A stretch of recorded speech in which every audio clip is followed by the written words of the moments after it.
pessoal, bom dia, beleza? Raul por aqui, vamos lá. Eu vou estar passando para vocês agora uma explicação breve desse último treino que eu realizei. Vocês podem ver aí que nós temos à frente 4 alvos.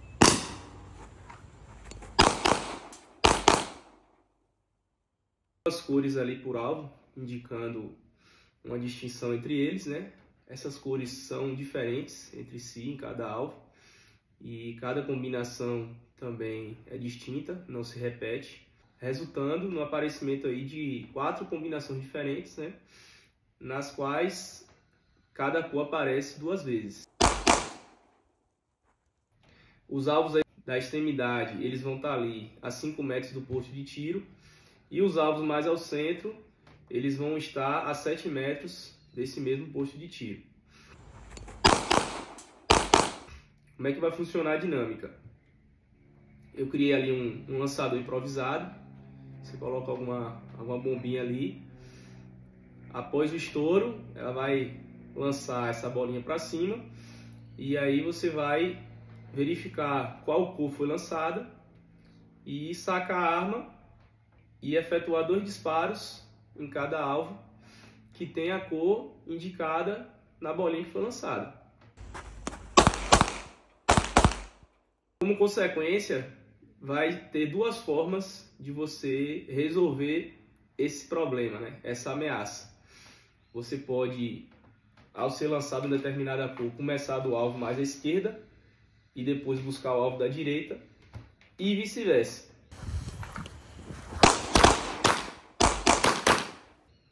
Logo, para que todas as opções sejam trabalhadas, cada bola vai ser lançada 2 vezes, né? Para você fazer o trabalho tanto de transição à direita como de transição à esquerda.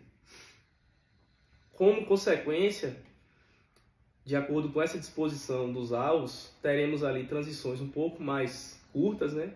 De cores que estão ali lado a lado, e transições um pouco mais longas de cores que estão intercaladas, né? Você tem aqui azul, aí o azul aparece de novo.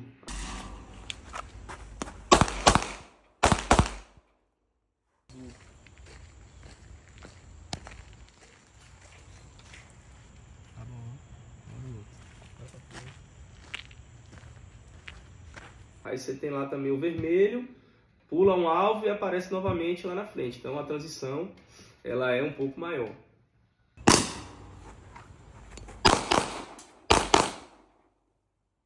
Isso também vai fazer com que cada série tenha uma particularidade trabalhada em específico, no sentido de que terão séries que vão ter transições à direita ou à esquerda, longa ou um pouco mais curtinha ali, e também em relação ao distanciamento do alvo, certo? Se você começa do alvo mais distante, você faz uma transição de aproximação para o alvo que está mais perto. Como também o inverso é verdadeiro. Você começa de um alvo que está mais próximo, quando você faz a transição, você faz uma transição de distanciamento.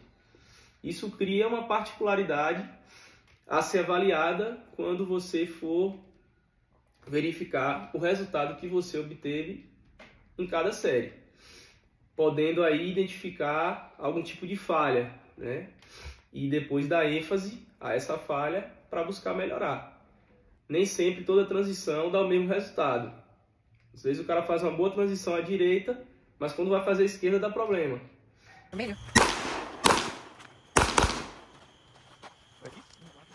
Então, a partir dessa percepção, você tira um diagnóstico e aí busca tratar aquela falha ali, em específico, beleza? Esse estouro que lança a bola é o start do time, né? O tempo começa a contar a partir desse ponto. No entanto, a ideia principal aqui é fazer um treino voltado à realidade prática. Logo, o saque não vai estar sendo iniciado com o estímulo auditivo, sonoro, mas sim pelo estímulo visual. Então, vocês podem observar aí que eu primeiro observo a bola, vejo qual foi a cor que foi lançada, para em seguida efetuar o saque. Por quê? Entendo que na realidade é assim que vai acontecer. O principal estímulo de reação é visual. Você identifica uma ameaça, né, visualmente, você olha, e a partir daí você decide sacar sua arma e se defender. Então, assim eu fiz.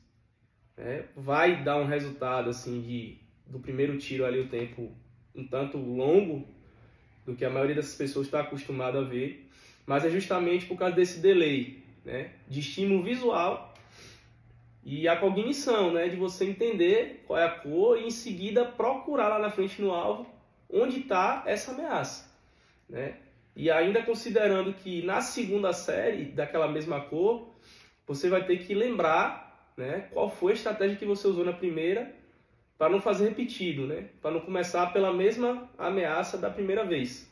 Porque a ideia é fazer diferente, né? Se eu comecei pelo da extremidade uma vez, agora eu quero começar pelo do centro, no segundo lançamento da mesma cor. Beleza? Então, realmente exige um esforço cognitivo grande. Em relação à posição de espera, o atirador vai estar ali com a arma na condição de porte velado, numa posição tranquila, relaxada, como será, né, a sua realidade na rua, se acontecer, se você precisar se defender. E a partir dessa identificação visual, você vai sacar e ao mesmo tempo procurar a sua posição, a sua postura de tiro. Certo? Tá quente.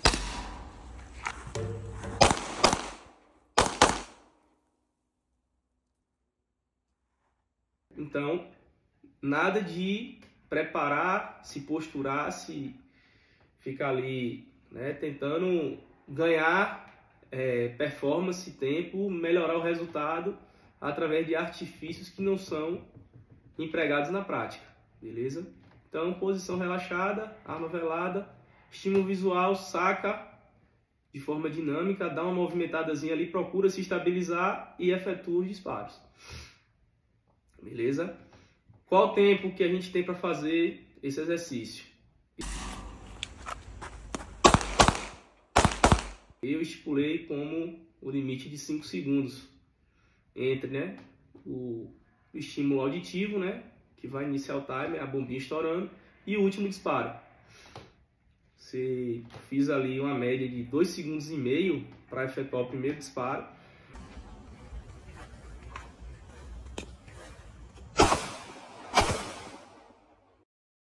A pior transição que eu fiz foi de 1,5 segundo.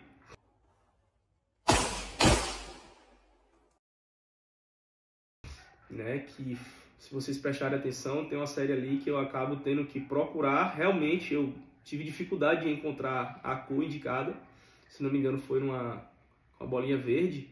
Eu fiz o primeiro disparo à frente, né, no alvo que estava mais centralizado ali, a 7 metros. Quando eu fui procurar o de 5, ele estava à direita e eu comecei a varrer pela esquerda. Então eu olhei e vim acompanhando tudo até chegar no outro. Então eu tive que, se eu tivesse feito um tiro e logo olhado para a direita, a transição seria rápida, talvez metade do tempo. Como eu tive que varrer para lá para depois olhar para cá, eu perdi tempo.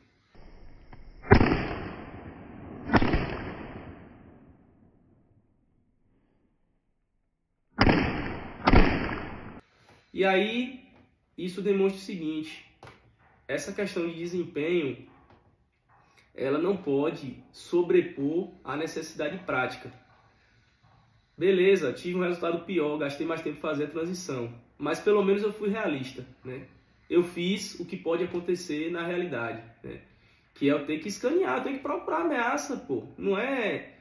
O alvo não vai estar lá parado, o alvo não vai ser, enfim, fácil de identificar, né? Depois que você fizer os primeiros disparos, em uma das ameaças, a segunda, ela vai estar também, talvez te respondendo fogo, correndo, entendeu? Se misturando em meio a uma multidão. E você vai ter que procurar, entendeu?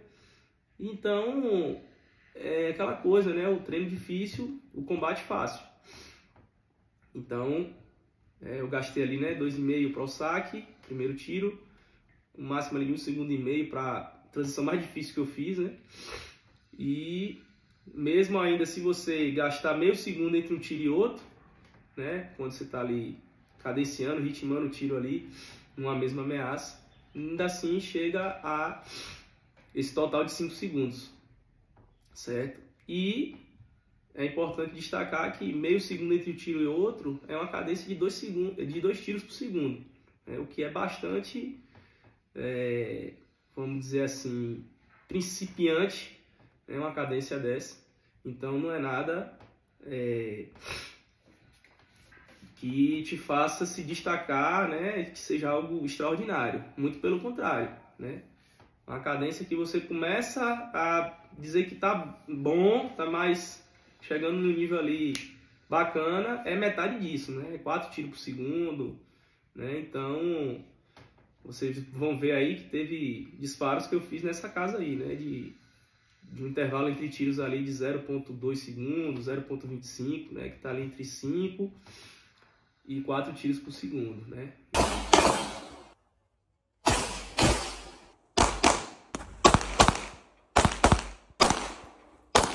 Isso aí é o que é o desejável, né? Quando você vai ficando mais maduro no seu tiro, beleza?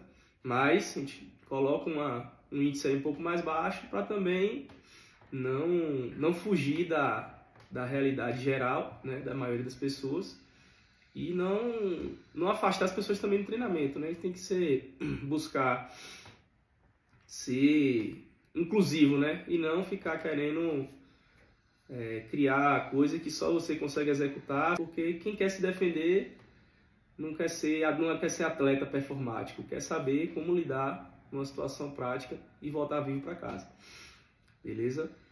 E em relação aos impactos no alvo, o que é que se espera?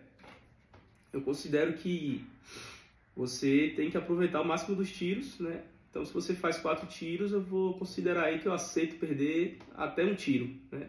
Ou seja, logo eu vou acertar 2 em uma das ameaças e pelo menos 1 na segunda, né? Não necessariamente nessa ordem, mas tem que pegar algum tiro em alguma das ameaças, né? E também eu tenho que acertar mais do que eu erro. Logo, se eu acertar 3 dos 4 tiros, então eu considero bacana, admissível, né? E onde é admissível acertar esse tiro? Né? A gente está lá com silhueta humanoide, com uma folha de A4 sobreposta aqui, né? Na área vital principal do tórax.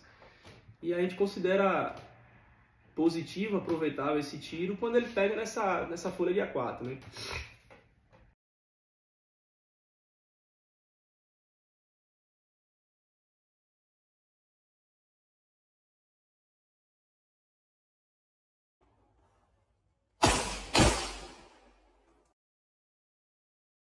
Você tem ali um referencial de centro, se quiser fazer uma avaliação mais minuciosa nesse sentido. Mas o importante é estar dentro dessa folha. Se estiver dentro aí, já considera como uma defesa bem sucedida. Pelo menos até então, nesse exercício, eu decidi definir dessa maneira, tá?